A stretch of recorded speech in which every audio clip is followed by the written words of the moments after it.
Hello world, and welcome to Microsoft Unboxed.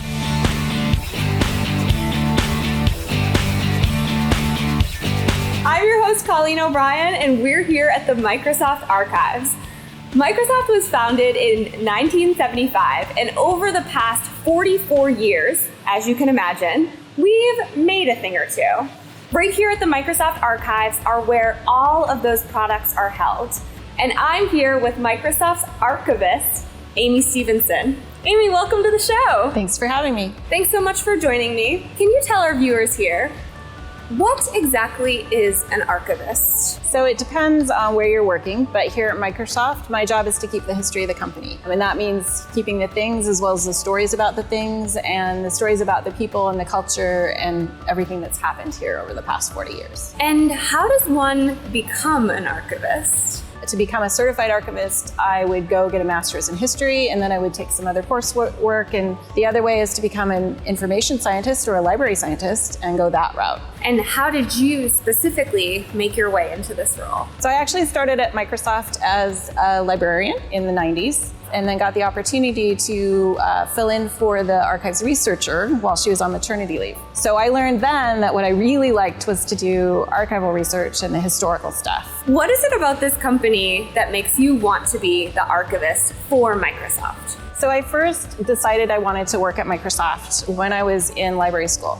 And the current librarian at the time came and talked to us about what a special library was. Not working for a university or a school, you're working for a company. In a company, people think the librarian's kind of a weird job to have, just like the archivist. So Roxana was an amazing, bubbly person, and the way she described working here made me decide that I wanted to not only be a special librarian, but to work at Microsoft. Ooh, fantastic. Plus, when I was an undergrad, a lot of the classes I took were programming. So the seed was planted early. Early. Is this a standard role at a traditional company? Quite a few companies that do. And where you'll see them a lot is in companies that are highly regulated, like banks, pharmaceuticals. Then you'll also see it a lot in big brands. So Microsoft is a pretty big brand, but think about Coca-Cola, John Deere, and those are some of my friends when I go to archives conferences. Are there archivist conferences?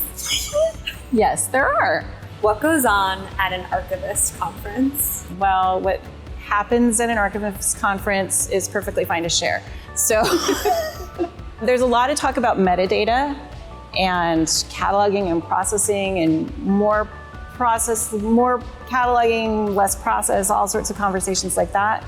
But for my community, the corporate archivists, we're just so excited to see each other that there's just a lot of talking about the things that we're doing, the things that we'd love to do, the ways that we interact with our employees and all that sort of stuff. And it's really hard to get people to stop talking in order to actually start an official program or a talk.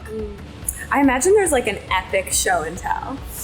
No? I learn a lot of secrets about things in other people's collections. Ooh, yes. Interesting. How can I get into an archivist conference? You just register. They'll let anybody in. All right, let's take a note. Because you have those friends at other companies, I'm curious if there's a particular company that you'd love to explore the archives of. So one of the newest archives was actually for Blizzard Entertainment. So I would love to see what they wanted somebody to come take care of for them. What is the best part of your job? The fact that when I come to work, I don't know what I'm going to be doing. So I could be looking at history of some particular technology or product, or I could be shooting a video. It's just completely random what I get to do in any given week or day or month. Who determines how you're spending your time? Are there customers that you consider? Customers are really any Microsoft employee. A marketing person might need help with their marketing. I got to work on the Stranger Things campaign. What is one of the most memorable experiences that you've had as the Microsoft archivist? So a few years back, we got to work with the Museum of History and Industry, which is a local museum. Mohi. So they have a room that's dedicated just to Microsoft, and it's filled with about 200 of our things. But what I remember most was the opening party, just sort of a real Seattle moment. Yeah, I think there's so much industry that's happened in this region that it's awesome to have a museum like Mohi to catalog all of that. And amazing that Microsoft gets such a prominent feature there. Yes. How do you decide what to keep and what to get rid of? So what I like to say is that a good archivist likes to throw things away. I love that. So people think that it's a great job for a pack rat, and it's really not, because we have a limited amount of space and we have to choose the things that we think should be saved for the next 100 years. We have some rules about what we get, so we know how many of a certain product that we're going to want to keep, and we have rules around that are pretty easy. But then there's a lot of other things where it's a combination of knowing what people are asking for today that they might ask for in 20 years and understanding the value of things. Sometimes something might not have intrinsic value, but as a story, it has an amazing value. And of course, you are archiving the Microsoft Unboxed video series, correct? Absolutely. How many artifacts are housed right here? So I haven't done a count lately. I do know that when I started, it was 65,000, but that was 15 years ago. So we're probably in the hundreds of thousands for physical items, and that's not counting digital. What is the oldest piece of history that is housed here at the Microsoft Archives? I believe it would be Bill's Harvard transcripts. Oh my gosh, they must be freshman year?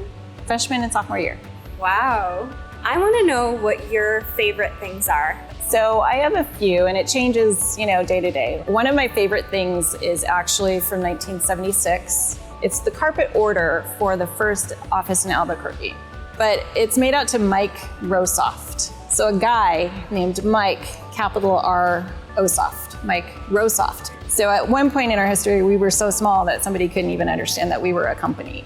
Why is it so important that companies like Microsoft hold on to these pieces of history? So what's interesting is that businesses actually run the economy of culture. A great example that we use is that Windows 95 was a big deal. It was a media event. When it released, there were lines at the computer stores to pick up your Windows 95. But when you look at it from a historical perspective, what you'll find out is that the reason that people ended up going on the internet was because Windows 95 made it really easy.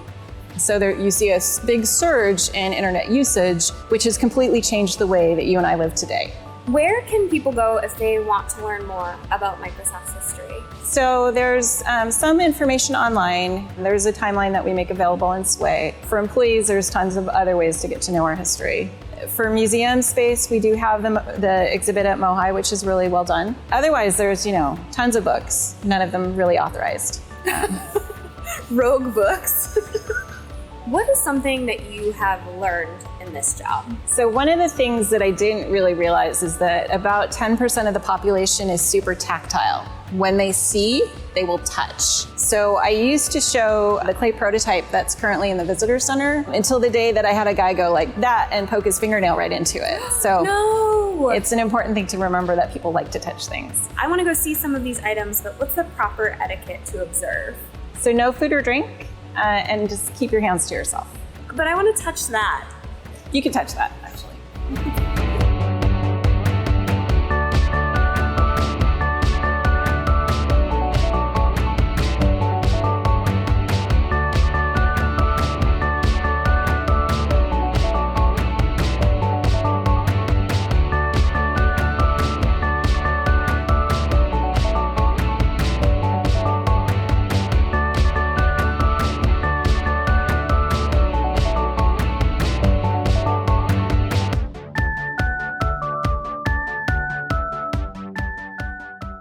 Amy, thank you so much for joining us on the show today. Thanks, it was my pleasure. That's going to wrap up our time here at the Microsoft Archives. Be sure to tune in next week. Sonia and I are going to share all of our favorite moments from 2019. See you later.